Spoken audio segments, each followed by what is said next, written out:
this is a really cool event because we're welcoming, of course, David Mack, but we're also welcoming Michael Dooley back.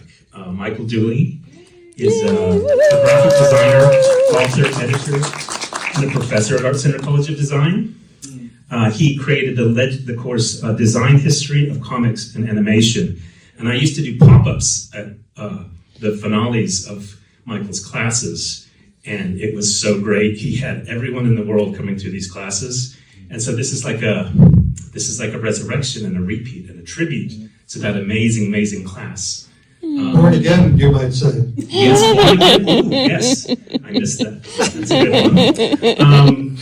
So back in the 20th century, when daily newspapers roamed the earth, Michael was the creative director of the LA Times Creative Services Department. He's also a print magazine contributing editor and has been writing features, essays, and reviews on art, design, and comics for nearly 40 years. Also an Eisner judge, also like a cheese with museum exhibits. This guy's done it all, he knows everybody. So you're in for a treat with Michael as the interlocutor. And so without further ado, welcome to Born Again, an evening with the legendary David Mack. Over to you, Michael.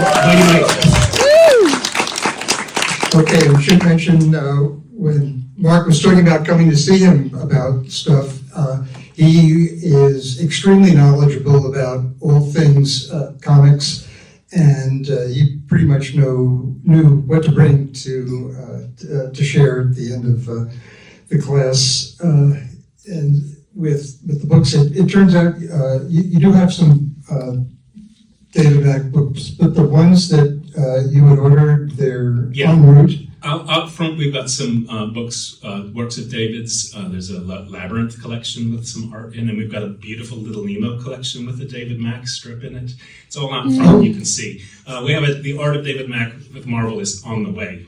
So we do have some resources up front. It's just up there. Yeah. And we'll talk about a couple of David's books in the course of this talk, this presentation, and start out with, okay, we get, just click this and we advance. There we go. Okay, there's David. Self-portraits. And drawn from life. And yeah, he is amazing. I've been a fan of his for, let's see, I guess not quite 30 years, but thereabouts. I hooked into him with Kabuki in the mid 1990s and was enraptured. Kabuki is really his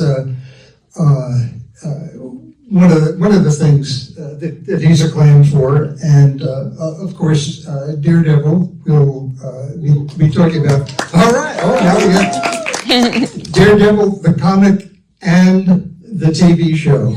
And in fact, speaking of that TV show, we do have Michael Shaw, production designer on that TV show, as a guest. And he, as you all see, he's lurking behind us in New York. He's on the schedule. They're filming the second season of Daredevil right now in Hell's Kitchen and thereabouts. And so again, it's 10 o'clock there, and of course you can imagine, what kind of hours he spent keeping on a show that's filming. Anyway, they're in the midst of the second season, which yay! And so yeah, there's and we'll be getting into a lot of it. There's Daredevil. There's Echo. Speaking of Daredevil, yeah. Oh, okay. Here's another applause line. Anybody ever heard of Jessica Jones? Great titles. We'll be seeing those in a bit, as well as the titles for the Captain Marvel Winter Soldier film. Wow! Your favorite. All right.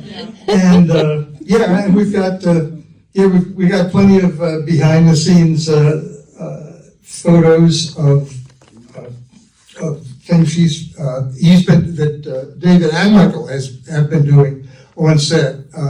David, if you're watching, how many people are watching the new Daredevil series? All right, look at that. Okay, yeah, I signed up for it, and it's fantastic. So there may be spoilers. We're going to talk about Muse. But meanwhile, for now, let's go on to, he was, this was 2005, this book came out. He was one of the 60-something people that I had in the book I did with Steve Heller, Education of Comics Artist. And this is his page, and he's the whole brained approach. I think we can get into that, and that's Kabuki and Black and my Kabuki. That Kabuki book doesn't have too much in color, but in any event. So that was, and then 2015, 2005, 2015. Here it is, 2025. I do something with David every 10 years. It was about anyway. So, and actually, this is a story on the Netflix Daredevil, which is where I got addicted to it, fell in love. Let's hear it for Netflix Daredevil. So this is my. This is a piece I did where basically I'm going into. It's basically you can Google it and see the whole thing online. There are tons of pictures. You can go back to the 1940s, which is where Daredevil started, the Lev Gleason days, back when it was drawn by Jack Cole, Charles Bureau. Daredevil was keeping us safe from fascism. Read it again. And anyway, and so then there are various other people that go on here. You can recognize Wallywood and Frank Miller, Bill Sienkiewicz, Tim Sale, and then of course we get to David. Yes, and I will be doing some close-ups on that as well that we can talk about. Meanwhile, here's just a taste of what's on there. So let's say let's hand it over to you now, David. Okay, well, thanks for that great introduction, Michael. I really appreciate that. I love telling stories, and for me, like comic books were just really got my imagination when I was a kid, and reading my first Daredevil story, I just kind of saw the intelligence behind the storytelling of it, the writing and the art, and using the panel layout and the shadows and the weather, the lighting, all the things that you could do to give you a sense of the storytelling and the characterization. And it just made me want to do it as a kid. And so I just started making my own comics as a kid. And I stumbled upon my first Daredevil comic when I was about 9 years old. I was at a friend's house and he just happened to have a Daredevil comic there. And I didn't know anything about it, but I read it and it kind of blew my mind. It was pretty sophisticated. It was probably aimed at someone older than I was when I read it. And by sheer coincidence, a few years later, I stumbled across the very next issue to that same issue. It was the Frank Miller, Klaus Janson run of Daredevil in the 80s. And now I was a little older, so I could see what was happening, and I was just really hooked on it. And I think the first time you read the first Daredevil, you were a little scared. You were kind of young at the time. Yeah. I was probably like 9 years old, and it was very sophisticated for probably for adults, but especially for someone who was 9 years old. And it was outside my comfort zone, and it had like an incredible effect on me.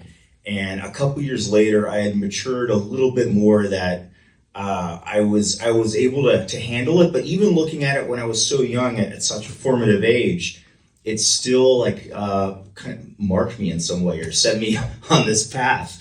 Do you remember what it was about the Janson Miller Daredevil that hooked you? Yeah, well, when I was a little kid, there was like Super Friends on TV on a Saturday morning cartoon show. It was kind of like a really goofy, kind of like a silly costume adventure show for children. And this was definitely aimed at a higher, an older audience. But the shadows of it, I remember, the character called the Punisher was in the story, and it was that the actual storyline was about kids doing drugs in school and buying from other drug dealers who were kids, and then the Punisher shows up and starts murdering drug dealers who were kids, and then there's a guy dressed as a devil fighting a guy in a school. It was like pretty like hardcore stuff from my experience, but it affected me in such a visceral way, the way that they used the lighting and the shadows, and the way that the panels were composed. I wasn't able to, figure all that out then, but a couple years later, I found the exact next issue, and then I could see like what all the thought that was really being put into the storytelling, and I stumbled upon this is before the internet where you can't just look stuff up and find out all the information, right? So there was a book called The Daredevil Chronicles, and it was a long form interview with Frank Miller and Klaus Janson. So you got to hear these two creators talk about the creative choices that they were making when designing the page and designing the story. And I also heard, Frank Miller also said he was heavily inspired by Will Eisner with a lot of the techniques he was doing. And so I found that Will Eisner had a book called Comics and Sequential Art, and you could buy it directly from the publisher. So, I wrote a little letter in the mail with a check, and they sent it in the mail. But, this is like when I'm a kid, So Will Eisner was the creator of the Spirit back in the 40s, and that's what he would have been known for. This is before his graphic novel, Yeah, that's right. And it was a big influence on Frank Miller's approach to his storytelling and Daredevil. So I studied the storytelling of Frank Miller and Klaus Janson, and then also Will Eisner because of that, and set about creating my own comics as a kid. Okay, and there's Will Eisner's Spirit in the library here, and so you must have seen the TV show Over to Friends. I understand you didn't have a television to you in college. Yeah, that's right. I grew up without a television. Yeah, so forget about not having internet, right? Right. When I started writing Daredevil, I didn't even have internet. When I was making the professional comics at Marvel. But yeah, I grew up without a television, so we were used to entertaining ourselves and being able to, develop like a long form sense of focus on something that we were working on.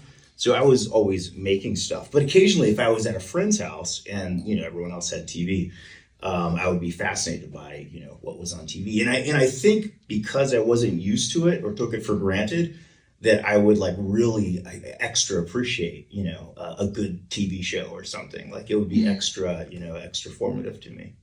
Oh, and since we're at the Art Center College of Design, we should talk about your formal training. Yeah, so I knew when I knew I was going to be responsible for putting myself through college. So I set about trying to get as many scholarships as I could to go to college. And my art teacher said she was going to choose, there were going to be 10 pieces that I include in this. And she said she was going to choose 9 of what she thought were my best in different categories, like my best oil painting, best pen and ink, best sculpture, best photography, best watercolor, best acrylic. She felt like, maybe she was more objective to choose what she thought was the one single thing to represent for all these different media. But she goes, but for the 10th one, you do whatever you want. And I thought that was a really smart way to do it, to give a sense of selection to somebody, but in a very controlled way, right? Just one thing you choose, and she would choose the rest. But because I only had to focus on one thing, I thought, I'm going to do like a real, I'm going to do an ambitious, I'm going to make that one thing is going to be an entire graphic novel that I include in my scholarship application. So I set about doing that. And I love the idea of, unlike a painting or, a single drawing or single image where you do it and, and it's finished. I love the idea that waking up every day and doing the next panel or the next page of this project, it has a momentum to it that like keeps you carrying, the excitement through, and you're building upon like each scene, you're building upon the next scene of it.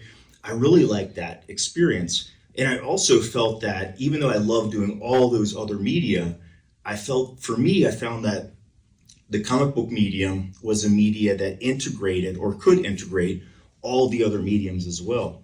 So I didn't feel like I had to choose one thing. I felt like if I'm doing comics, I can still, I could make a sculpture and take a photo of it and put that in a panel. I could paint on top of it. I could integrate, the text and the image together in a fun or explorative, experimental way. I felt like it was just full of possibility.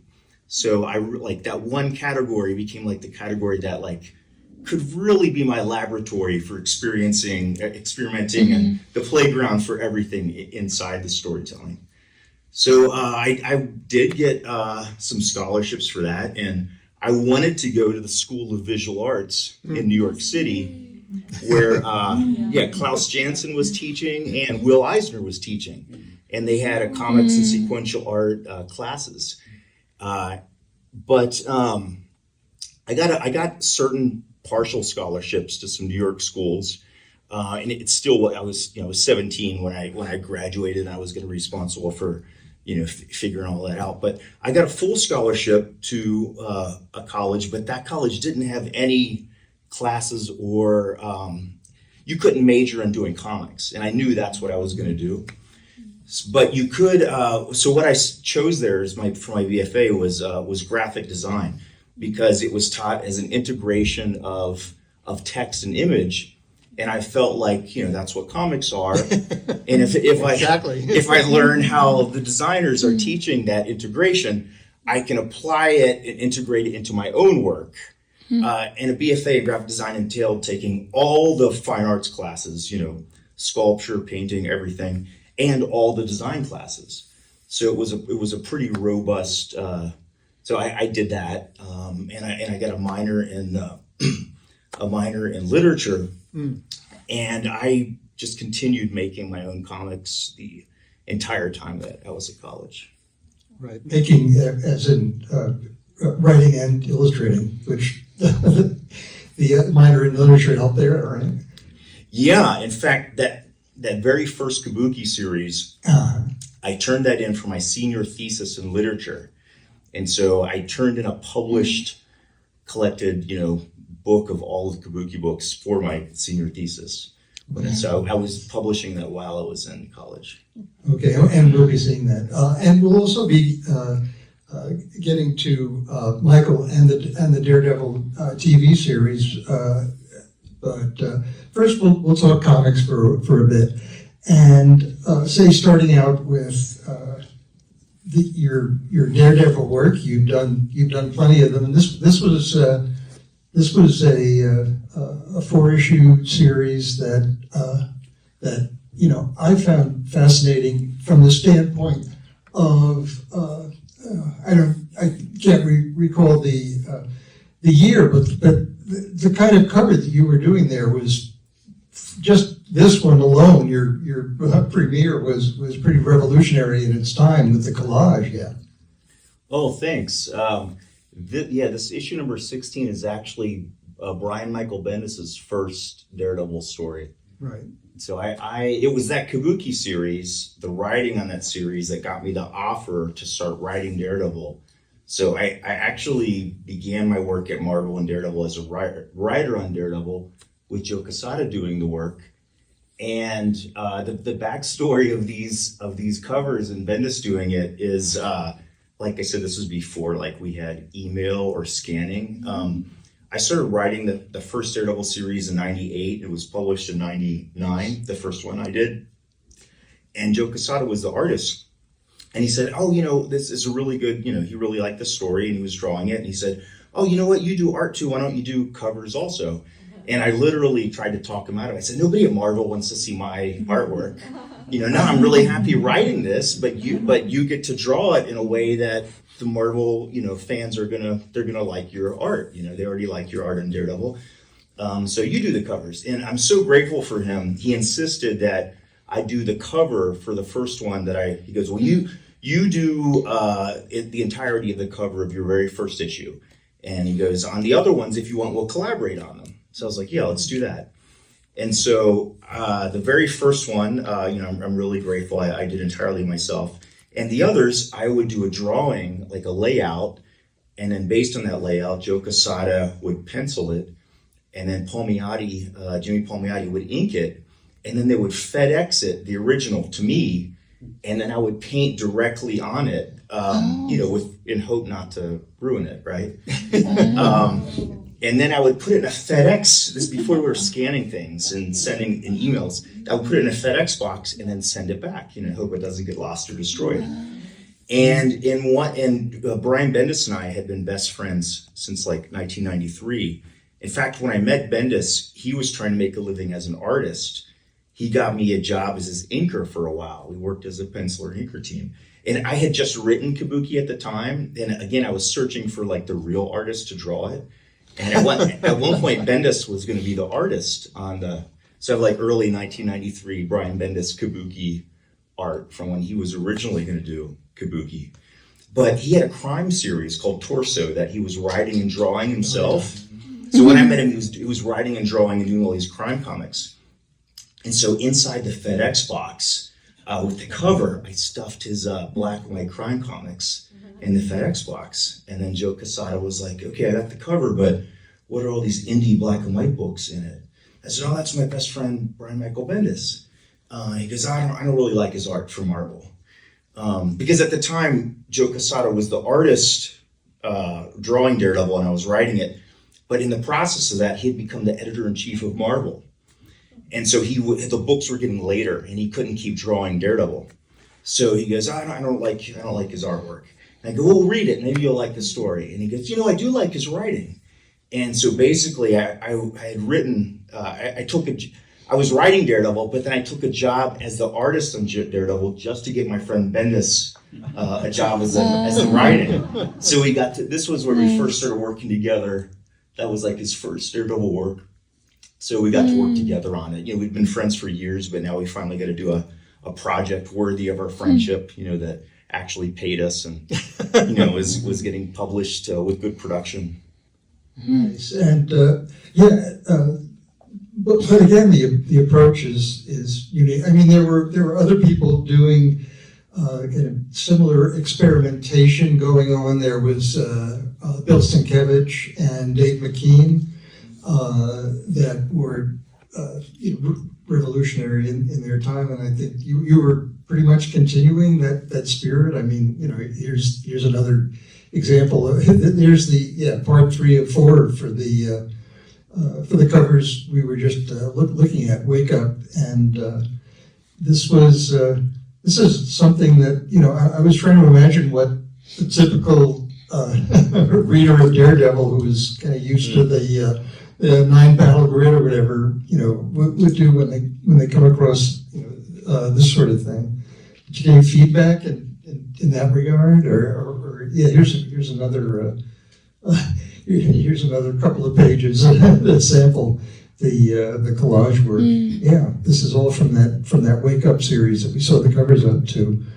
So, if you want to talk about the process here. No, that's a good point. Like when I was doing Kabuki, like writing and drawing it, it was my own creation, right? So I knew, I knew I wanted to just do it the way I wanted to do it, the way I felt like, some of the storylines are in black and white, some are in, I knew the first storyline, I felt like it should be best told in black and white, but I also knew that I knew how to paint so that at a certain point when something changed in the story, I would then start doing the book in color. And I knew I had that in my toolbox for when the time came, like when the story evolved and the character evolved, and then I would start using a different set of media, and that was sort of a plan that I liked. But I also knew that, that would be, some people would be delighted by that. And some people, you make peace early on with that your work isn't going to be everybody's cup of tea.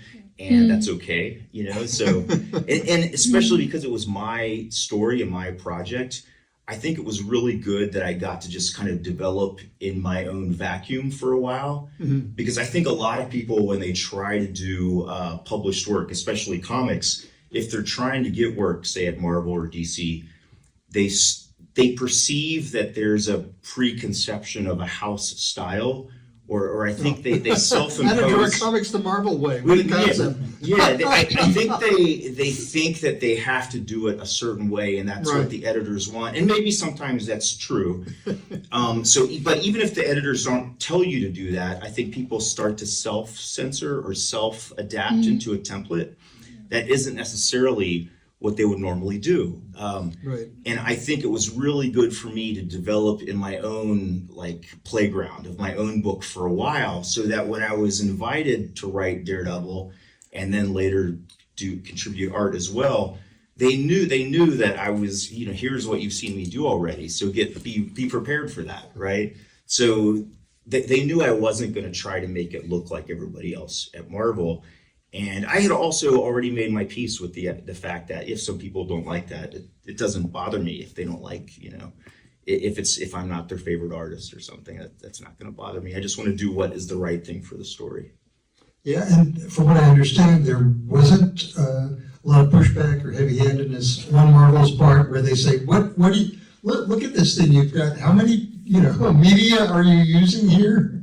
That's crazy. You got a photo, a painting, every drawing, honestly, collage. What the?" Yeah, to give them credit, honestly, for the most part, the editors and the people who hired me that I dealt with were very open-minded with what I was going to do. There were a couple moments when I was doing the Jessica Jones covers. We'll get to those too. Okay. But there was a moment where the editor said, hey, this, because Brian specifically asked me, we're doing this new book, Jessica Jones, and I want you to do all the covers. And I did some interior stuff, but he's like, I want you to really make the covers look like no other cover out there, and not look like a comic book cover, and it really should look like totally different from everything else. And so that was really I looked at that as the prerequisite for how I was approaching it. But there were, on that occasionally, when the editors might say, one time the editor said okay, this cover right now is just too abstract. It's just too pushing it, right? And he goes, you got to do something to change this. And what I did with it is I cut the top third. I cut the original art, the top third of it off, and then I put the top third at the bottom and retaped it, and I sent it back that way. And then they just never asked me to do any changes. Yeah, I don't know if that's one of the ones I include, but yeah, anyway, hold on for that. No, that's great. And so, and here's another sample of, not adhering to the 9-panel grid. And, and again, it's so much, this is 2 pages. And you can see how the spread, works in terms of, I'll be, talking about thinking outside the box. If there's going to be a fight, why not make the boxes feel that fight? And you can, you see down here at the bottom of this page, it got small, and then there's this shattering that happens at the top. You're just really impressive the way, you go about really just, burning the Marvel Way books and doing that sort of thing. So. Well, I should say, it's not so much that I'm rebelling against the Marvel Way or something, because it's a really, I read that as a kid, it's really good for the basics. But once you have the basics down, it's not the only game in town, right? Once you have the basics, then the fun of having the basics or the grid is that when it's the right time to go outside the box, that's you have that there too. Yeah. And speaking of Daredevil, we have a character that is overlapping here, and so I wonder if you want to comment on Echo with this? Yeah, when I started writing Daredevil with issue 9, I asked, writing Daredevil was an interesting challenge for me, because I had written a lot before, and even for other artists, but it was always characters that I had created. So with writing Daredevil, it was really kind of a twofold challenge, because you want to be writing with respect to the rich mythology and history that the character has, and with respect to the creators who have come before you, and you want to kind of build on that and stand on the shoulders of what they brought before, and be respectful to the continuity.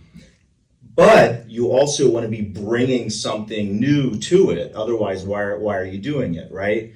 So you want to be respectful to the language and the grammar there, but you want to also introduce a new vocabulary that is there for the next people as well. And I really enjoyed that challenge that I put on myself for Daredevil. But also, like, if you're writing for another artist, I find I would probably write differently for one artist versus a different artist. And what I perceive as their strengths, right? Or write differently. Would write differently for myself, as well. So I asked Joe Quesada, like, is there anything in particular you want me to include in the story that's going to be extra fun for you to draw or something? Oh. And he said, no, don't worry about that. He goes, write any Daredevil story you want. I just ask one thing, and that's that you create a brand new character in the story. Because he said, basically, everyone wants to do, Kingpin, Elektra, and Bullseye over and over in Daredevil. And he said also, Wilson Fisk Kingpin is borrowed from Spider-Man. He's originally a Spider-Man villain. He goes, just create a brand new character in the story. And that became the character of Echo. And, last year, there was an Echo TV show. So that was pretty cool. So and the character is deaf and indigenous. The actress also is. And, I wrote that story in 98, was published in 99, and 25 years later there was a TV show, and I thought the actress did a great job.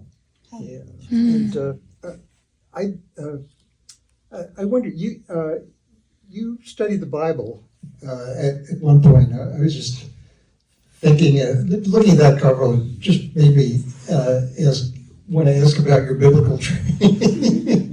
Oh, that's interesting. That's a whole other topic. But yeah, I grew up in like a very religious family. My mom's from a farm in Pennsylvania, and my dad's from a farm in New York, and they grew up with steeped in the Bible. And it was probably my first experience of literature, was being steeped in the biblical stories. That's what happens when you don't have a TV. Yes. So yeah, I do have a lot of experience with the literature of the Bible, and a lot of experience with the fringes of religion in all kinds of ways, good and bad. Yeah. Okay. So here's the origin story of sorts. I really like what I try to do with Daredevil and Fisk is I use Daredevil, Fisk, and Echo with this idea that who they are as adults were often really based on formative moments when they were children, and I thought to kind of show that and contrast that and compare with each of the characters and putting them next to each other. What I find happens with characters that I'm writing, and I think this happens in real life with real humans too, is often the person you are as an adult is heavily influenced by a very formative event that you have at a young age. Often it might be a very traumatic event, but it's usually an event that's outside of your control, and it has a big effect on you. And then as an adult, the character or the real person often spends much of their adult life reenacting that event, but now in a way where they hope they have control of it. So they're both reliving it and trying to correct it at the same time. Mm-hmm. And, you can see that in a way with Daredevil. He, as a child, he was blinded as a child and kind of has a physical mark to that formative experience. And that could have been his origin, could have been the origin to a villain, right? But it blinded him, and instead he kind of spends the rest of his adult life continuing to save people. But now, in Fisk, like Batman is like this, where he has an interaction with crime as a child, and his parents are taken away, and spends the rest of his adult life trying to interact with crime, but now in a way where he's in control of the situation, where he was not in control of when he lost his parents as a child. And so I tried to kind of use that contrast that with Echo, Fisk, and Daredevil, and contrast the scenes back and forth, and so it will often go back to the moments of childhood and then back to the present day. Right, and there's. Do you want to give kind of a capsule description of Echo as applied to your formative years back there, or seeing Picasso's Guernica? Oh yeah, well yeah. In this moment, so because Echo is deaf, she's perceiving so much of the world visually, and when she's a child, and her father tells her, she's like pointing out at what when she sees the lightning, and then she feels like this echo of the shaking, and that's the thunder that goes with the lightning. Or there's rain, and she realizes she can see the rain, but there's apparently a sound that does not accompany, that she does not experience, that also she's told accompanies the rain. So she probably also wonders, like, well, if there's snow, what sound am I missing to snow? Or if I see the sun, what sound does the sun make? Or so she's learning that certain things that she sees have a visual component that she's not catching, but she's also wondering that other things that she sees, she doesn't know if they have the audio component or not. And she's learning about music, and she's feeling the vibrations of music, and she also kind of imagines that maybe like a painting is maybe like a visual form of music. And so there's a moment where she's looking at a variety of different historical famous paintings, and I would put the characters from her story in the composition of the paintings. Okay, and let's see. Oh yeah, this is an earlier. This is from her first appearance. Yeah. This is that's another take on her origin. Yeah, it's like my layouts with Joe Quesada's pencils and these inks. Yeah. So very good, and then of course here's somebody you may already know. That there's it's Fisk. Anyway, and okay, before we finish up with the Daredevil comic, I do have one question to ask you. What's going on with Gustav Klimt and you? I am a fan of Gustav Klimt. I did a recent series of these characters based on the composition of the Kiss, in a series of the Echo sequence I was talking about. There's a Klimt image of Wilson Fisk and Daredevil and Echo together in a Klimt style. But yeah, I do. I have some of the calotypes that he had made in his lifetime, as part of my collection.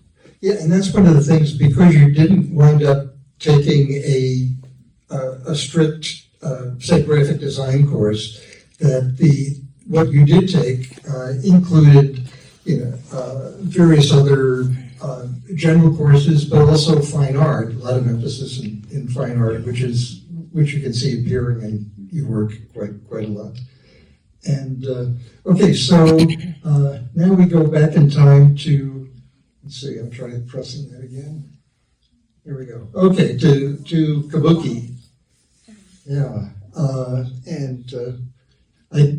did you want to do an intro? Now I'm going to go to your first pages. Sure, yeah. Dark Horse just collected the 30th anniversary volume of Kabuki, where they collected all of it together in one giant hardcover. We got that coming up. Oh, okay, yeah, it's like really big. It's over 1,300 pages. What? For real? It's about a 20-pound book. Oh, Yeah, so it's like big ones. it's a really big book. Yeah. And so if you want to find out about Kabuki, anyway, seriously though, here's how it started.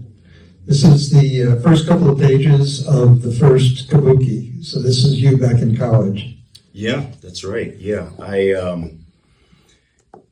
started doing it in January of 1993. and it was first published in '94. And even then, you can see the experimentation that was going on, that whole graphic design, sensibility, and just wanting the typography to be playing as much a part in the story as the layouts and the rest of it. So there's quite a The Alchemy is my favorite of yours. Well, actually, maybe before we go on to there, just to talk about the whole series. It's like if I asked you, what does kabuki do? You'd have like 7 answers, right?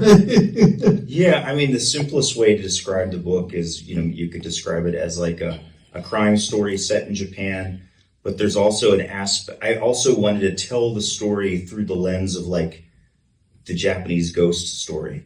So you could look at it in a very grounded way, but you could also look at it in like a psychological way, but you could, if you want to, look at it in a supernatural way as well. Yeah. There's this idea that Kabuki's mother had died, and there's a moment when she's a child that she dies for 9 minutes, but the hospital brings her back. But she has this experience on the other side where she saw her mother on the other side. And she feels like when she came back, it's almost as if she like brought an aspect of her mother back with her. And it almost feels like she's back on this earthly realm to complete some designs that were unfinished. So that's kind of like a structure that like the kabuki plays will tell it with the Japanese ghost story. So I tried to use those kind of archetypes of the conventional story as a organizing principle for the architecture of that story, but it has a very grounded details, where there's kind of a crime story, somewhat of like a political intrigue story as well.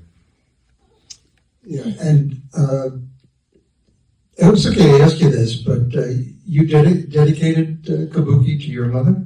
Yeah, that's right.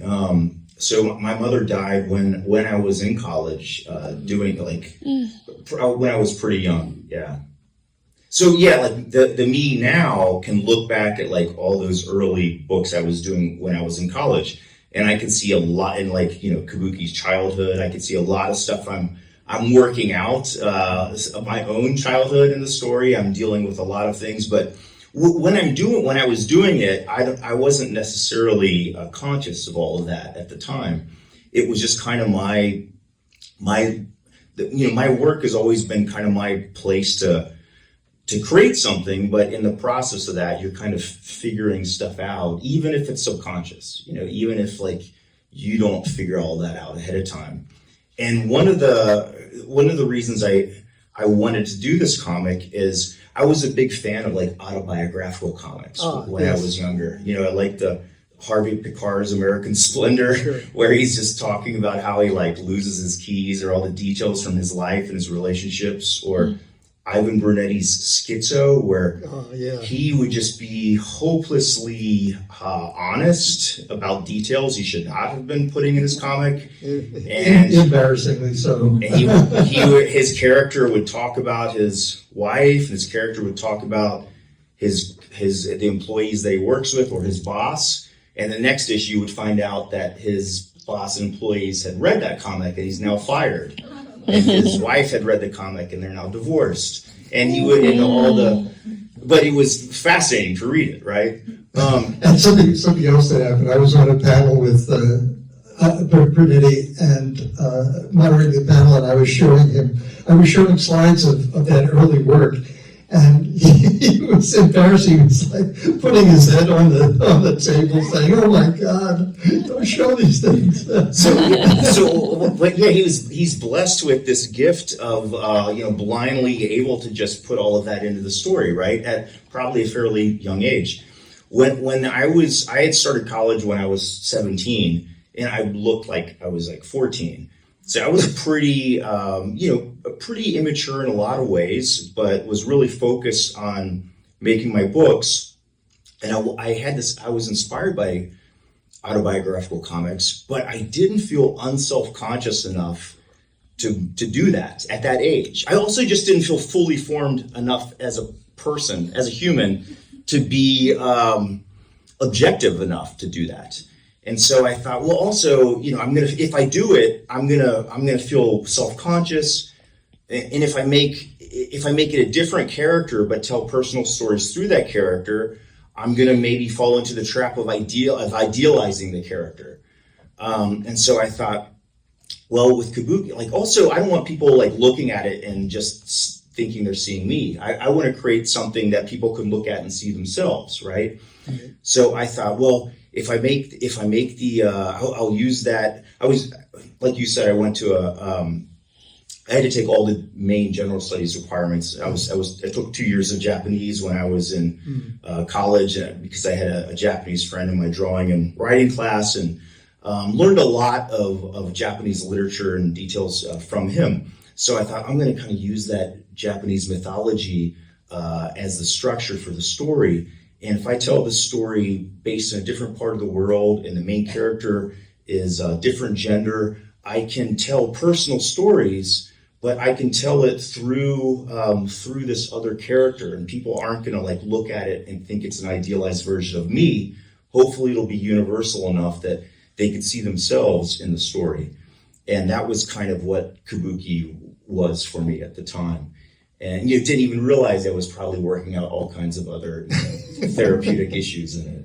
Yeah, well, doesn't that kind of get into the whole brain approach that we talked about in my interview with you in the book? Yeah, so, people will say, you want to, there's right-brained people and there's left-brained people, right? And the right-brained people are very creative and they're in touch with their intuitiveness, and that's fantastic. And the left-brained people, they also have there's also a lot of good aspects to that, right? And so I really made an effort to be whole-brained and to use both of those halves. I mean, you have them both, why not use them both, right? So I try to use them both in my work. And often much of that is, sometimes to an extent, you figure out as much as you can ahead of time, but also you want to really marry that with a very intuitive aspect where you also act on just what you're compelled to do and what your instinct is, making peace with the fact that you don't know everything, but you still have to do it before you know everything. I think a lot of people think that you figure it all out and then you do it, but the truth is, what I found it, you have to do it before it reveals itself to you, and then you kind of dance with it in the process. Nice.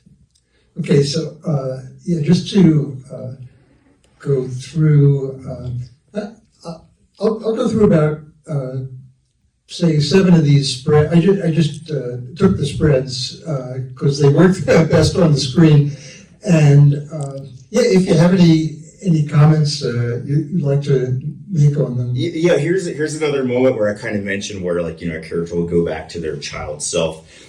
There'll be a moment where you get into her head, but it's it's the language of her childhood version of herself, and so it cuts back to the childhood version of herself explaining the situation. But I find that's kind of how I think people will often say this, oh, why do you do things in a non-linear way? And for one thing, you want to tell things in the most powerful way, right? Sometimes that will be chronological, but sometimes it might be more powerfully told non-chronological. But the other thing is, I don't think that's such a crazy thing. I think the way that we experience life is that, we're experiencing this moment and our present age, but we're also constantly called back to earlier versions of ourselves, and those things are juxtaposed together all day long.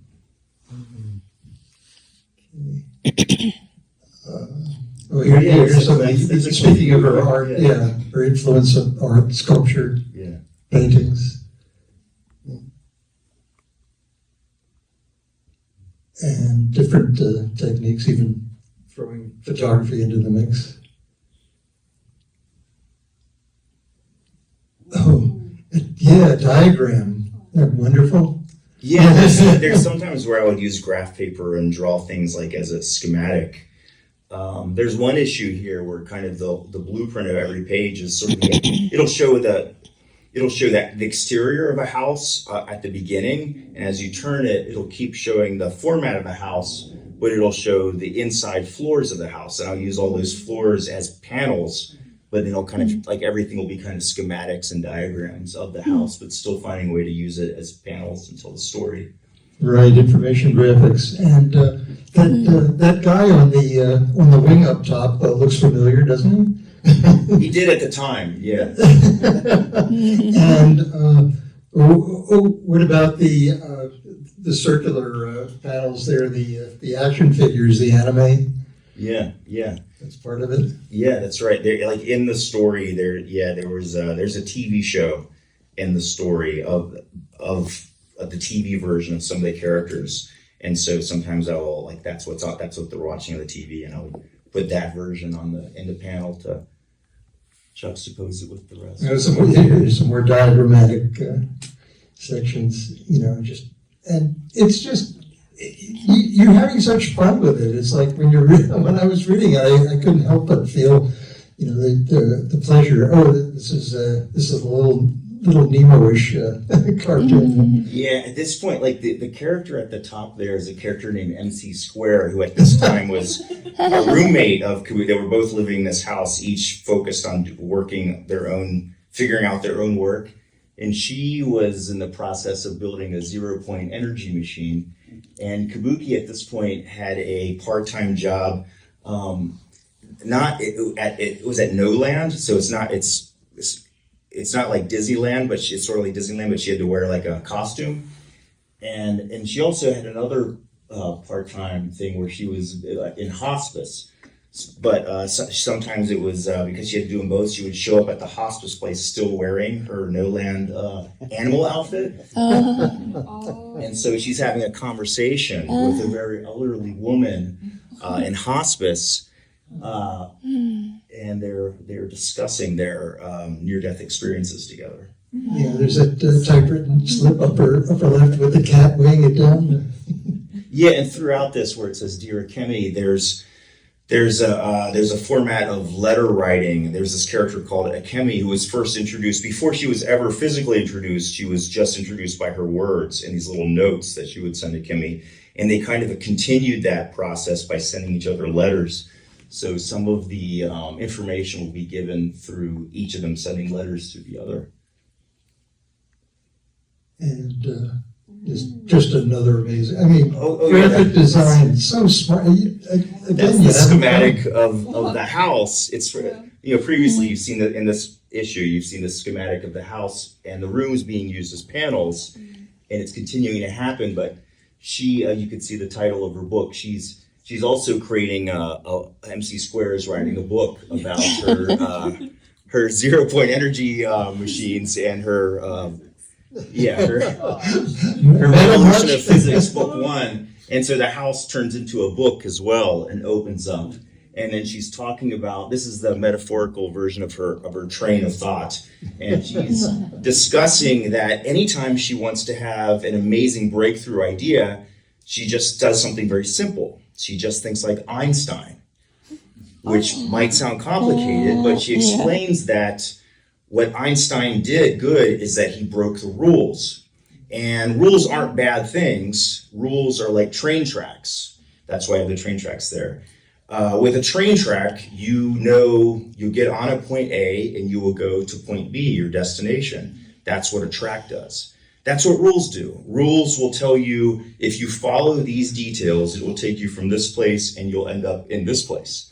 But if you want to go somewhere that's not on the track, then you have to break the rules. Yeah, beautiful. And this is, there's no collage here. This is the actual page. This is the double page spread. You built this, right? Yeah, I mean, this is, I guess, technically collage, but yeah, people probably have this idea that I'm using Photoshop or something. Yeah, this is all one solid Yeah, I just spread. do everything by hand. I wouldn't even know how to digitally, I don't know how to digitally draw anything. Oh, beautiful. I've never felt the compulsion to draw digitally or paint digitally. I make all of this by hand. So rich. Yeah. And this is some of the page, some of your working process in the copy of Kabuki that. Yeah, a lot of these are from an exhibit of all the Alchemy pages. Alchemy was a 9-issue book, and each book was about like 30 pages. And so there were a few different exhibits where they had every page of every issue of the entire story on the walls. If you wanted to, you could read it page by page all the way around. So you kind of got to see them, like a cubist experiment. You could see all the pages at one time versus turning them. And you could see how they all line up and all the sequences at once. And I had some sculptures in there and a variety of other things. Yeah, walking through your comic it's great. And so you can get the whole 1,000 plus pages in 1,312. 13. Yeah, to be exact, yes, 131312. This is obviously the edited version, and you can see how sensational this. You don't get bored reading this thing. He's constantly. Born again, David Mack is, was reinventing himself with every issue of Kabuki as I was following it back in the 90s and 2000s. And so, let's get to this comic, and I think we're probably approaching the end here, and then we're going to go back to, I hope Michael's still with us. Cover is an interesting part of your life in more ways than one. And it's one of those things where, I thought I couldn't be dumbstruck with your artwork until just recently when you started publishing Cover, which was, just extraordinary. And so I'd like you to talk. This is the volume. This is the collection of the first 6 issues. That's the cover. And that's one of the inside pages. First of all, Michael Dooley has very good taste. I'm so glad he likes this book, and he shared a lot of wonderful words about this book as well, which I'm really grateful for. When I was an Will Eisner Comic Industry Awards judge, I made sure this book was nominated, and actually Brian was nominated 3 times, and wasn't just me. This was a whole group of 6 people who were, the other 5 were just as smart as me. So we got that, and cover was a. We got three Eisner nominations, including Best Graphic Novel of the Year, which was my favorite. It also had Best Artist and Best Cover Artist, but Best Graphic Novel of the Year. That was fantastic. Well, Cover is based on my overseas work for the U.S. State Department.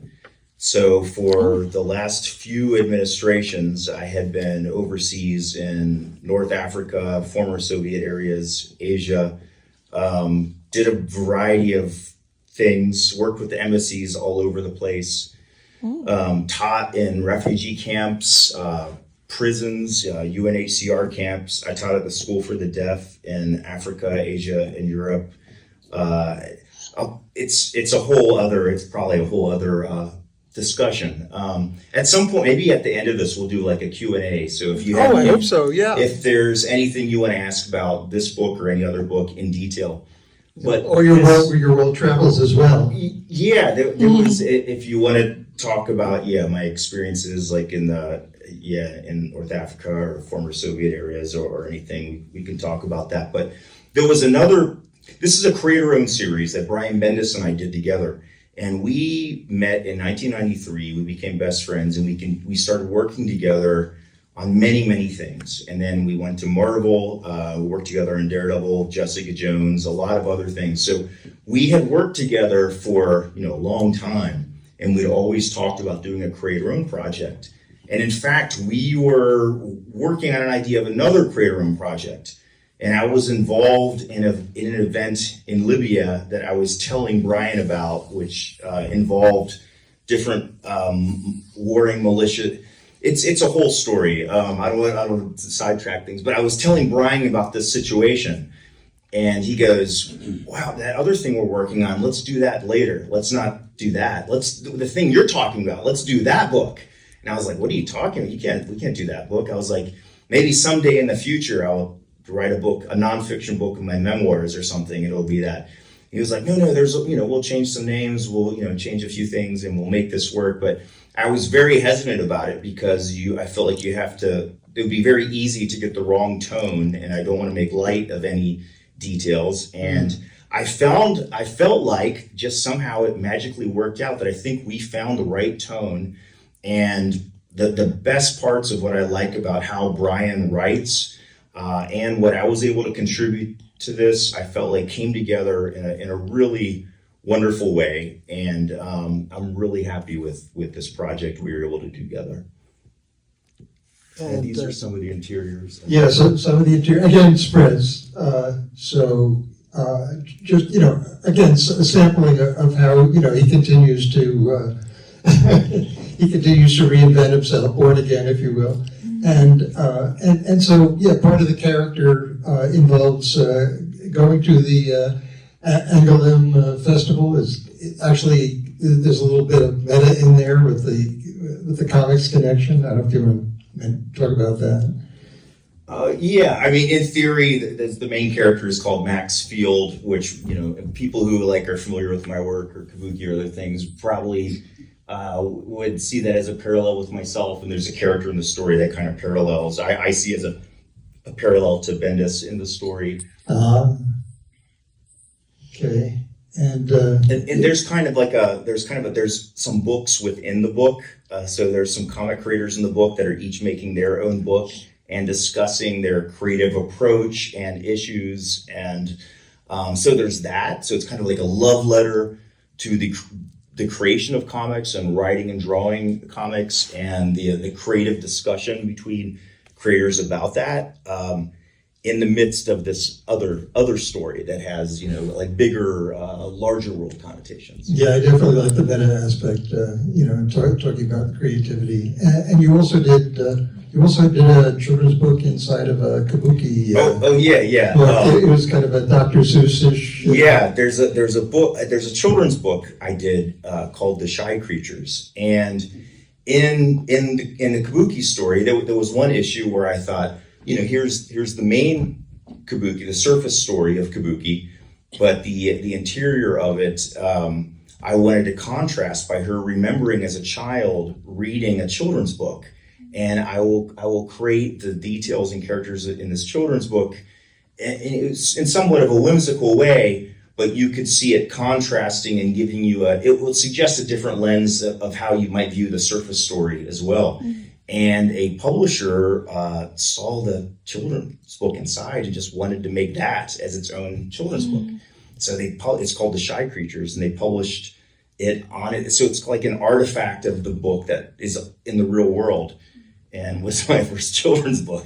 So that was pretty cool. Nice. And this looks like some of the characters you were talking about that have real identities. Yeah, this is based on a moment in New York after the convention, and Bendis texted me. He's like, "Oh, hey, meet me at this restaurant right here." And I walked in, and there was this big table of comic creators that Bendis was at, and there's a section in the book that was kind of based on that, or I borrowed my memory and photos of that to put in. That can't be Matt Damon. And 40 million fucking Goldman, by the way. So yeah, that's another one to pick up, and that is they're looking at that in terms of making that into something cinematic.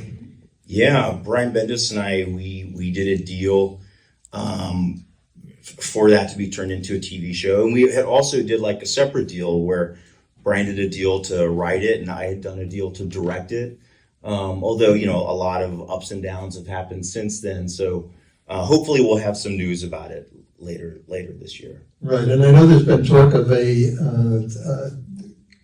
theatrical version of Kabuki that's been going on, I think, since the year 2000 or something. Yeah, Keep our fingers continue to be crossed. Yeah, pretty much like the last 30 years, Kabuki's like always been an option. Like first, it was to be a film, and more recently would be to makes more sense for it to be a TV show. Because it's like a long form episodic story that kind of fits more for like that format of comics. Okay, and now we're going. Now we're approaching Jessica Jones territory here. These are these are some of the covers. I know the one in the upper right has a story. You're giving some direction on that. But anyway, are there any you'd like to talk about specifically? I don't think there's any where the top became the bottom. Yeah, but yeah, some of these though they were like this one. They were like, well, this is really pushing it, and yeah, this is like there was like a lot of Polaroids, just like a whole bunch of Polaroids on top of each other. And the one up there was Bendis. There's a character in the story, Rick Jones, who in the story is like a folk singer, playing his guitar in this nightclub or something. And so he was like, oh, what I want you to do is you make up like what would be like what would be his dumb little poster, make that version and like put it on a telephone pole and take a photo of it, and that's the cover. So I made my Rick Jones Live Club Ultimate, and I made up a whole bunch of other fake posters, and I stapled them up on a telephone pole in the rain and took photos of it. This is a cover of a Marvel comic book, folks. I mean, I imagine some people have had a WTF moment when looking at it, but it's just, where's the star? Anyway, where is the star? Oh yes, there she is. So now we got some promotion you did. The series. We're just about to go to the opening of the series. If you want to give that any kind of intro. Yeah, so because I'd done all these covers for Jessica Jones, I got a email from Joe Quesada, and it said urgent. And I opened it up, it's like, call me immediately. So I called Joe Quesada, who's now been the editor-in-chief at Marvel for a while. And he said, there's this Jessica Jones TV show that's being made, and we're trying to get the opening titles made. And the people doing the opening titles, they keep telling people to make them look like David Mack did it. And no one's been happy with how it's turned out. And so then Joe said, well, I told them, why don't you just have David Mack do it then? Since you keep trying to have other people make it look like him and you don't like it. Yeah. And they go, oh, we can do that? And so he said, I'll call these people. And it's Imaginary Forces is the design crew who I was already a big fan of. Their opening titles, like they did the opening titles of Guillermo del Toro's Mimic, Seven, David Fincher's Seven. Oh my God, yeah. Wow, that was revolutionary. And so, here at Art Center, how many of you know Imaginary Forces? Michelle Doherty? That's who I worked with.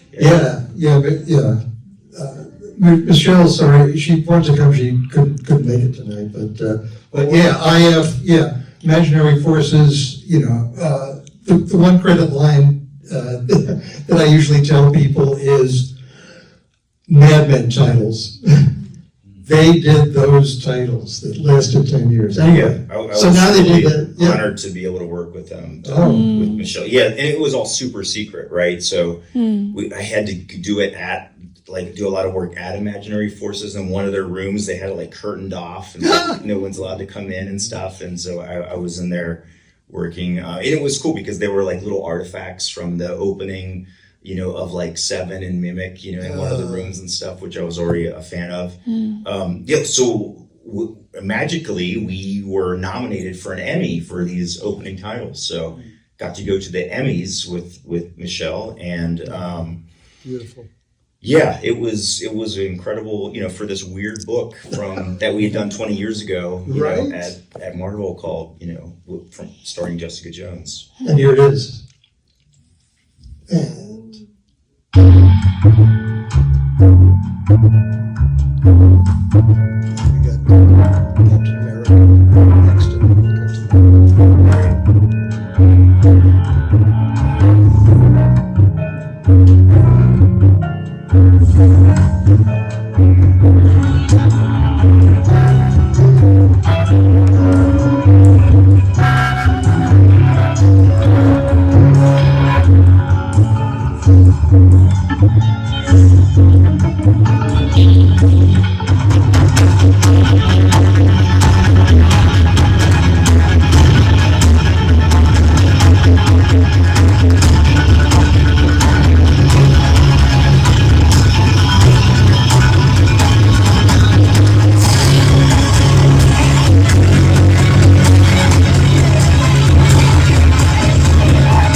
All right.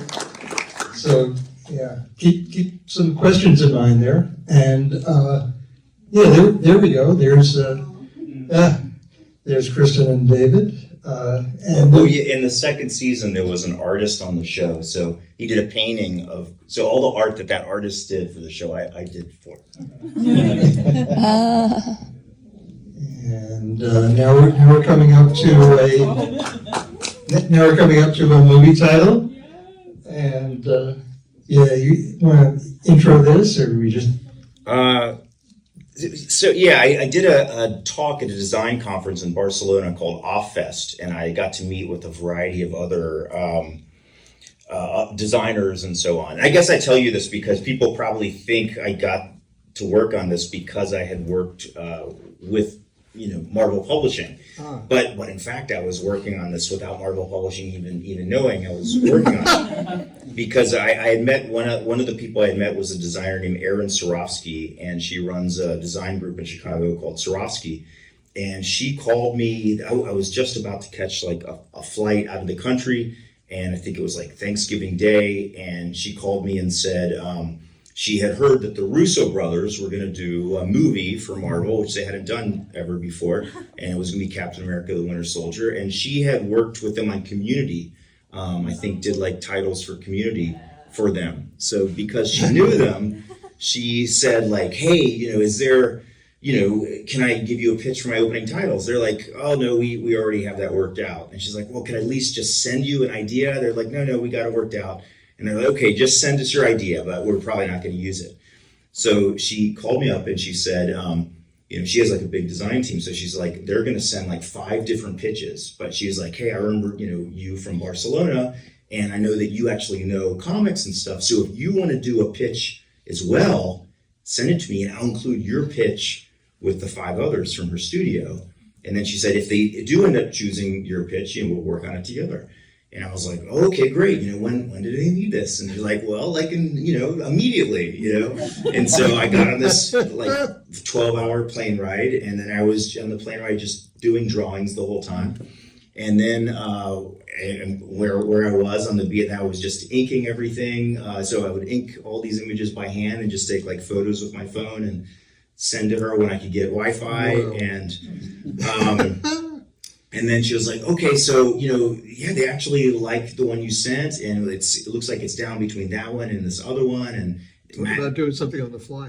yeah, they end up selecting the pitch that I sent. And a lot of the images that made it into the final cut are very similar to some of the earliest images I sent. And then there were other ones that we had to, we hadn't seen the movie, so we had to be sent the hardware and the costumes and stuff, which were different, to update them and do all the characters. But it was an incredible project to work on.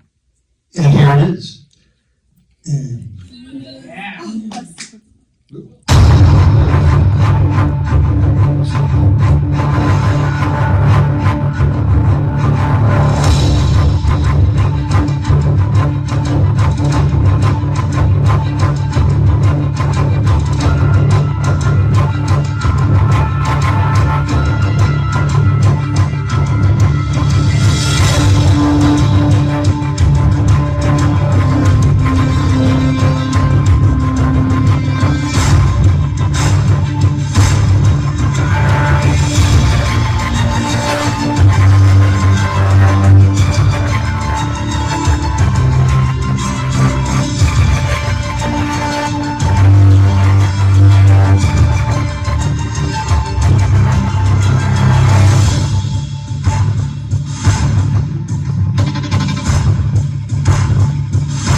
I saw you, I don't know if you're filming it, but I did download this from YouTube, so it's, Oh yeah, it's accessible. I watch it on replay. The It's passion. yeah. The best. Right.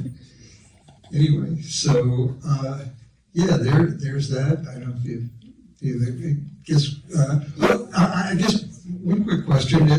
At what point in the conversation, in designing this, did the name Soul Bass come up?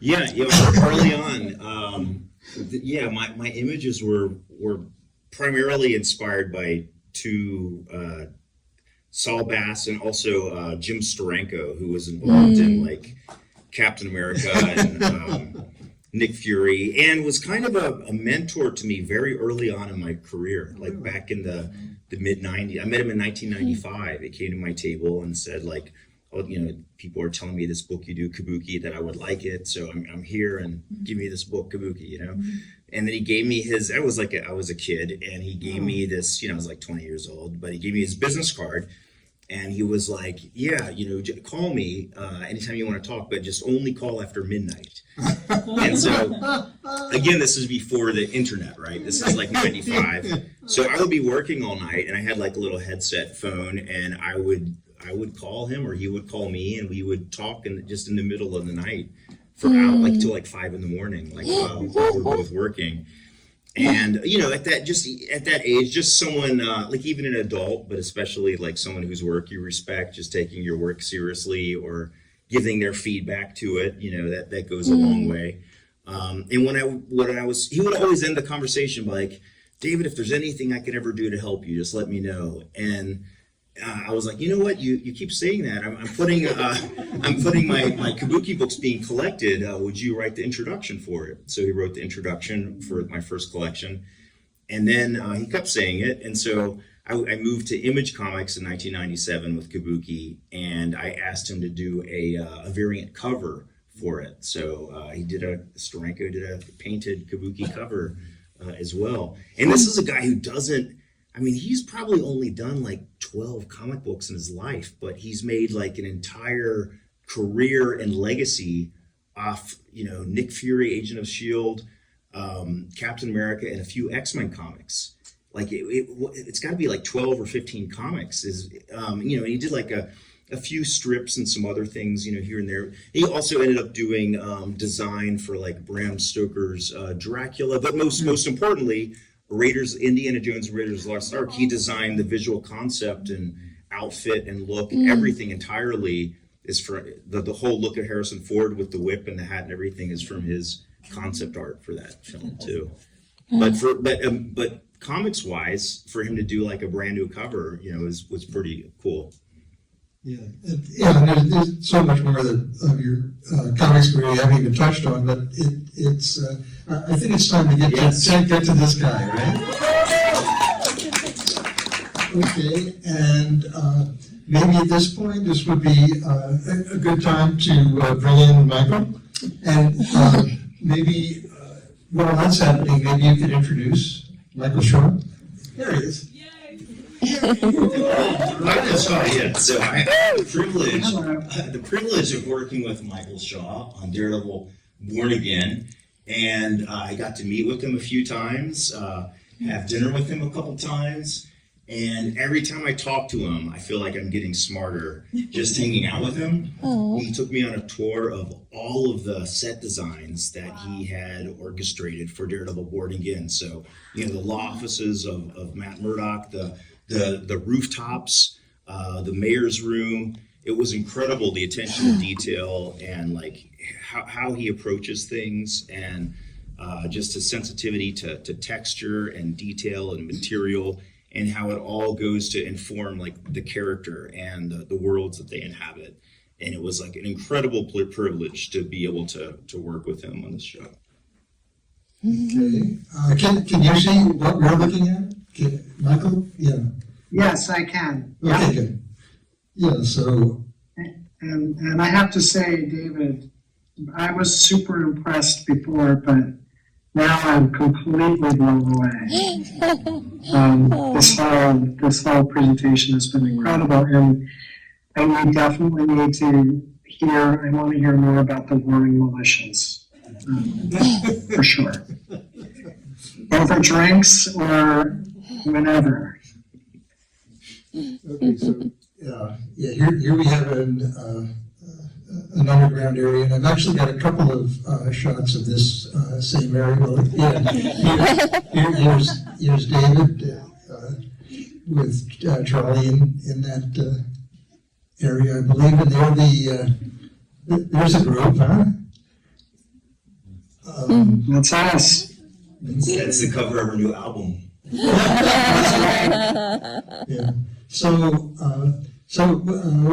What can you tell us about this area, Michael? Well, I mean, this is a character Muse who is a super talented painter who paints with blood. He's a serial killer. And when I started this project, when I started Daredevil, I'm not really a comic person. I didn't really have a very good, strong background in that world. And one of the producers said, well, listen, a good way to introduce yourself to this world is there's this artist, David Mack. He did a lot of amazing covers. They sent me PDFs. They sent me PDFs of all of his work. And up until that point, I just had a very narrow conception of what comic art was. And I went to art school, and, as a painter and a sculptor, filmmaker. You went to RISD, yes? I went to RISD, yeah. And, David's work immediately broadened my horizons and my perspective on what comic book art could be. The collage work, all of that was, it really blew me away and got me very excited about this project. And then eventually we found out that this character, Muse, was going to be in the series. And we knew all of this artwork had to be created for character, for the set. And Sana, one of our producers, said, why don't you call David? Why don't we talk to David and see if he's interested? Because this would kind of be the perfect blending, the perfect way to have David involved. And it didn't take much for us to twist his arm. He was so excited to do it, and I was really, really inspired working with him, and his intense creativity and his devotion to getting into character. He kind of turned into Muse. We would make jokes about it, that we weren't really sure if he would ever come back. He became a little bit of a sinister serial killer. He got into character. He was method. And he created this, all the artwork you see for Muse he created. He created all the murals in the Muse is painting murals all over the city. And We'll be getting to the murals too, so yeah. Yeah. So it was just, for me, it was so exciting, and then we became friends, and I'm super privileged to be in his universe. Okay.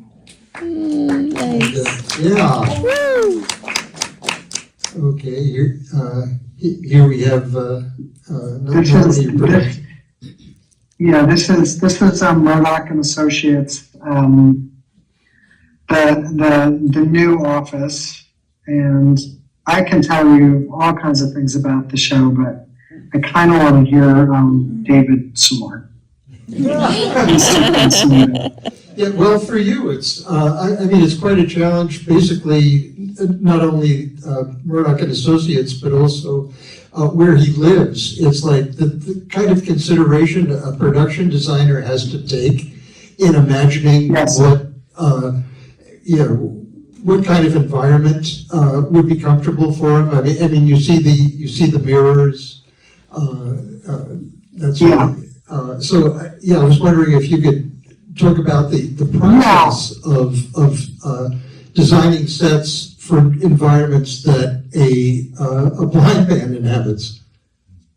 Well, it's a super, that was, super fun to do this because it is a kind of unique experience. Designing a set for a blind person, part of what we wanted to do was make sure all his worlds had expansive views and large windows, so the audience is aware that he's in this place that has this that he'll never see. And all of his surfaces have a lot of texture, a lot of brick, a lot of raw wood. I really wanted to have layers of glass in this set. So, and a lot of it is textured glass that is somewhat obscure, so that if a person walks behind it, there would be a silhouette, as if, the way that somebody might see, if they were visually impaired, they might experience the world the way this set is experiencing, showing it. Okay, here's, All these different layers. right. Yeah. Ed Murdoch, and then, and here's the living quarters. So this was his apartment, and because he's always associated with rooftops, I wanted him to have. He's now a successful lawyer with his own firm, and I wanted him to have an airy, always feeling like he's on a rooftop. Again, in a place that you have lots of windows and views that he'll never see. Right, and what about the textures? The textures, his world is full of textures and things that, you can imagine him walking around, touching the walls or the floor, or feeling his way around, but of course he never does that. But for the audience, just a sense that it's a tactile world. We had a little scented garden on his ledge, so he would take, leaves of it and smell it when he was cooking. Right. And a lot of, we had to consider that a blind person doesn't need any real practical lighting, so, except for when visitors are coming over. So we shot a lot of it in the dark, which was very effective with just ambient light coming through the windows. Yeah, and speaking of lighting, there's the perforations in the lamps. For me, suggest braille. That's exactly right. Yeah. And So yeah, we played a lot with perforation and dots and circles. We had braille on everything, every surface. Wonderful. Okay, and here you are. Here you are at the fireplace of the office of this guy. So this one. Okay. Right now you're. Here's another picture of Wilson that you're covering. Can these images be moved? Oh, there's nobody over there. Okay, anyway, so you can see Wilson Fisk in distance there, and just imagine him at the desk. And in close-up over here. Anyway, go ahead. So the idea here was that Wilson. Can you hear me? Someone's listening. Thank you. You go ahead. The idea here was, to make him feel as uncomfortable as possible. It's a new environment, so we made sure that all the furniture was a little undersized. And whenever he was sitting in any chair, it always felt like he was uncomfortable and the chair could potentially collapse under him. because he's in a new world that he is trying desperately to fit into and having a hard time. And that was particularly difficult because Wilson is a large man, shall we say? Hard time, yes. And I believe he was concerned. He was helping out on the set in terms of working the design of this. You can tell people what it's supposed to be, or what area. Yeah. This is City Hall. This is Right. his office, and this is a location. I mean, this is a set, but for Wilson, this carries a lot of history, and so he's trying to fit in and assimilate to being mayor, and he's aware of the history around him. Yeah. Want it to feel very formal and kind of out of his where we've seen him in the past. Yeah, and cooperation from the actors on the set. It was good. You worked together. Oh, you mean working with Vincent? With Vincent and Charlie and such. Oh yeah. No, they're it's we work really hard to make sure the sets are super authentic and nuanced and detailed. When you open drawers, we like to put things in every drawer so that if they open it, they feel they're still in character. And so far the response has been pretty good from the actors. Okay, and so here we have mostly that's fine there. The you can leave it there. The top image is, well, anyway, you set the scene for us here. Well, this is Mr. and Mrs. Yeah, this is Vanessa and Wilson, and in Gracie Mansion, and this is another set that we built to make them feel out of place, and we created this mural wallpaper for them that's like French nobility, and it's just it all was supposed to make them feel that this new world they're inhabiting is just they're going to have a hard time. Yeah, and it's certainly emphasizing their separateness. Yeah, Right. the rest of it. Yeah. You're good. Okay. So let's see. Oh, okay. The therapy session. Yeah. Yes. And again, you're fine right where you are. You don't have to move. There we go. Anyways, okay. So yeah, I'm not going to do any spoilers here about what happens in therapy, but I don't know if you wanted to mention anything. We just wanted to create for her. She's seeing clients who are high net worth and important, so she's got good taste, and we wanted this to feel like she is in Tribeca in a nice, expensive office, and having 2 windows for 2 characters and 2 lamps, kind of everything mimicking the 2 of them together with a painting in the middle, which is separating them. Mm-hmm. Very good. Okay, and the courthouse. And the courthouse, this is a location, and this is one of 2. We built one of the courthouses, and this one is location. And Matt is working really hard to be to maintain his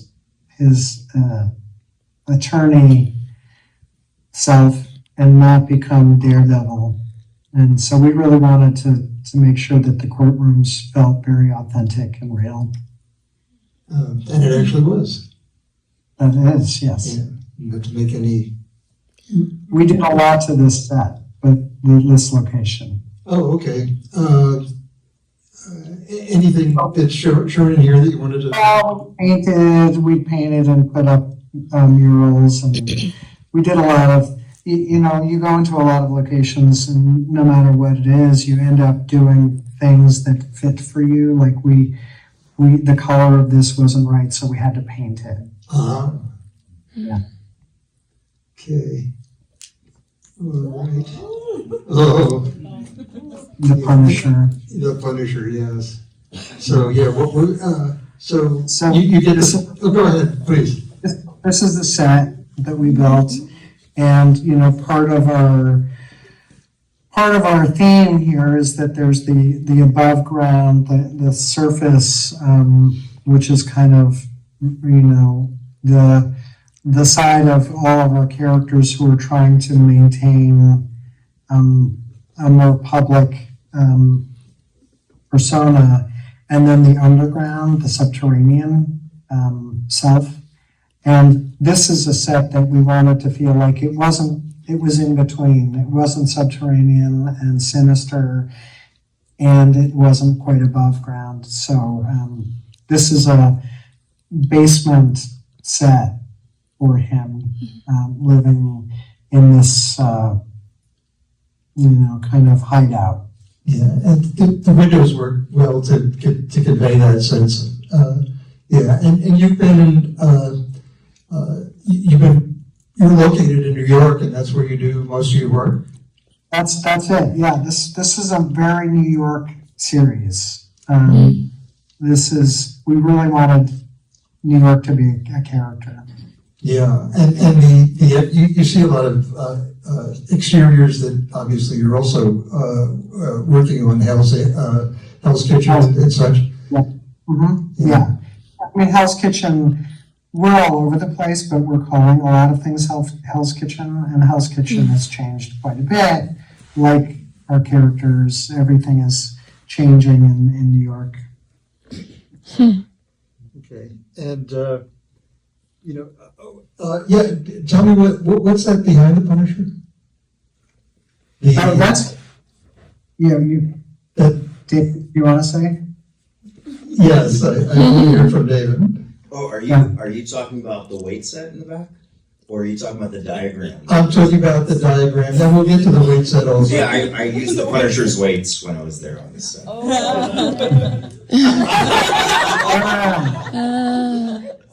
But yeah, he has this incredible diagram back there. That was the first thing that caught my eye, actually. I was able to go on these sets with Michael, and it was incredible to see all of this, like just the authenticity to all of it, the tactileness to it, just the textures and reality that you experience in each one of these sets.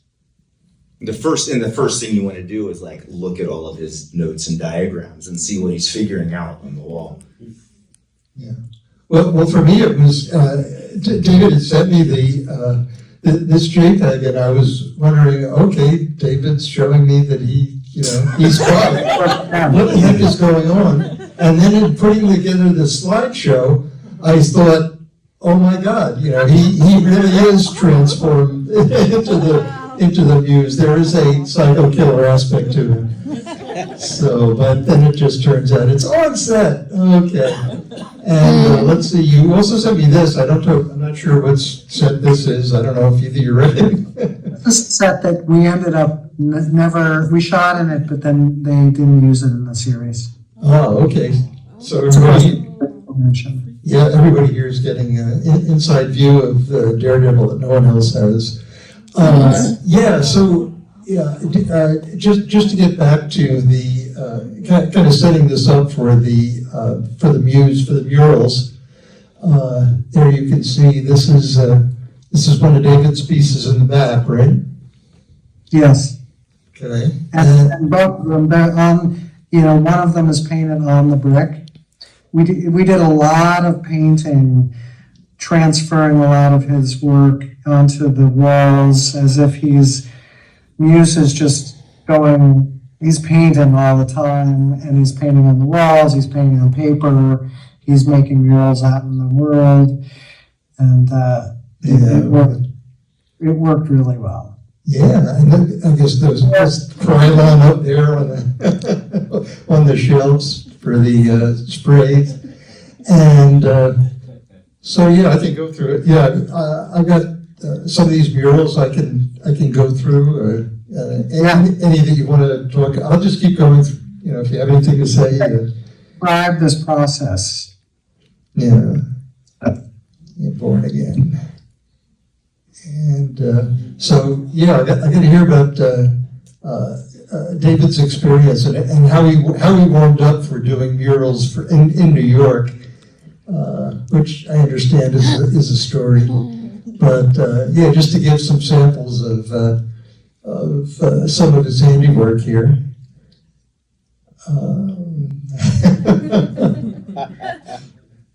Yeah, that silhouette could be somebody else, couldn't it?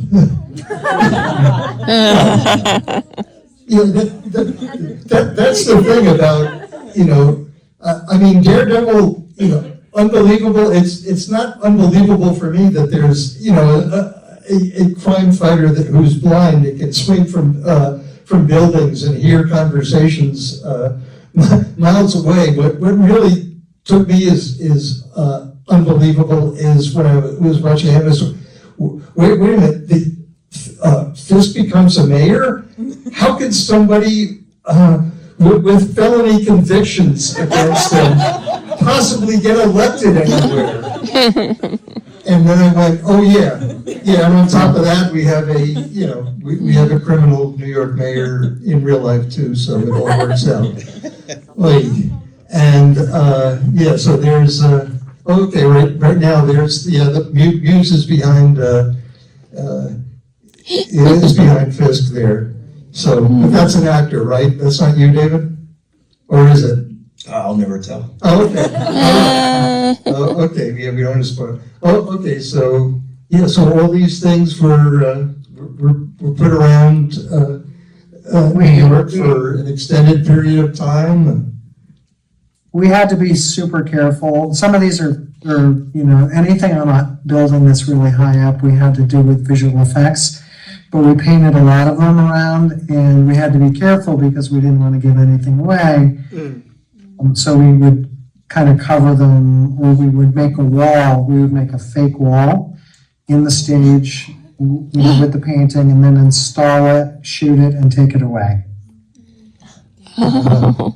Yeah, did you have any, I mean, other than we have to figure out who the real Muse is, did you have anything you want to say about any of the murals? I mean, particularly your work process. How did you become a muralist? Oh, like real life experience? On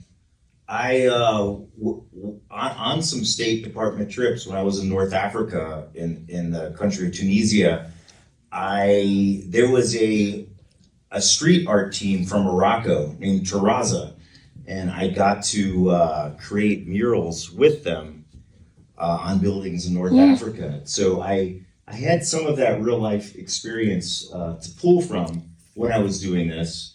But of course, this character, you know, was very informed by, you know, the script. You know, as Michael said, I wanted to do the art, but I wanted it to come from the place that this person was coming from.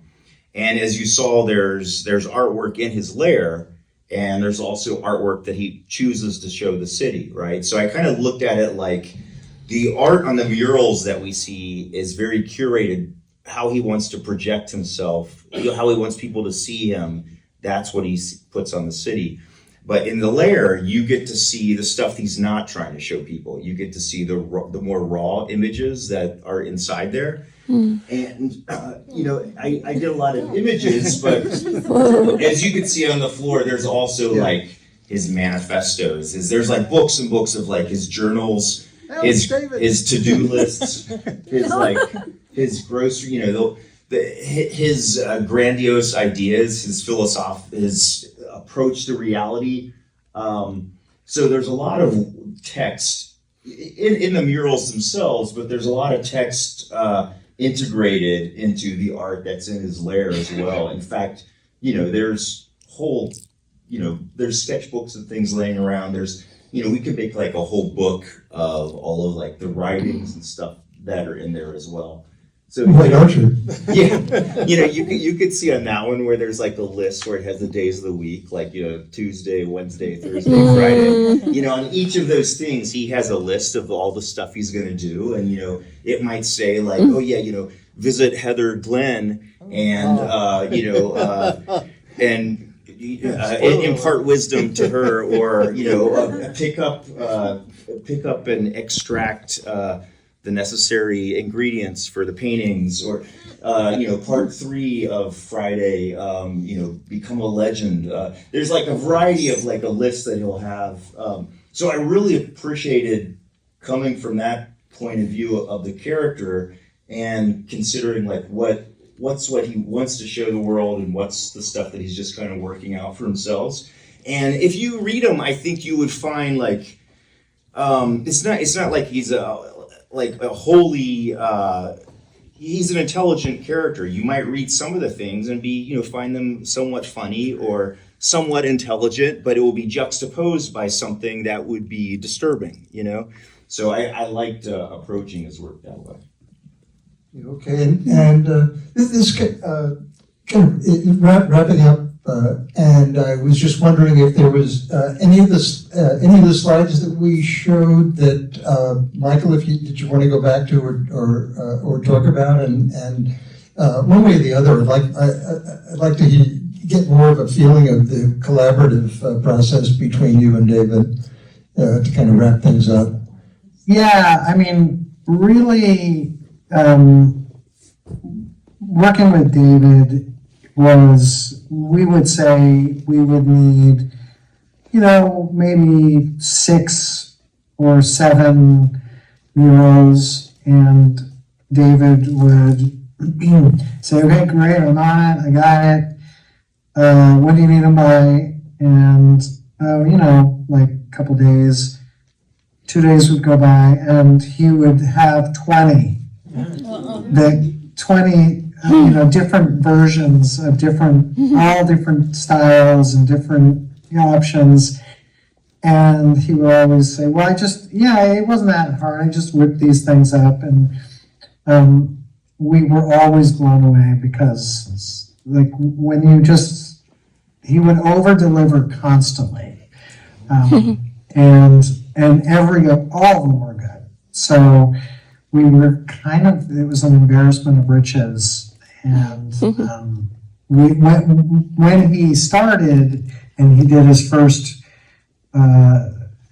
presentation, then it was like, well, okay, now we need a lot of artwork for the lair, and we need a lot of sketchbooks that Muse might be doing, and we have so much more that's not on camera, because he just kept doing it. And that's when we became a little concerned that he was becoming too much like Muse. We had to cut him off. We were concerned we might be hearing about bodies spin around. You can't make an omelet without breaking a few eggs, I guess. So Michael, I haven't stopped. I'm ready to send you the next.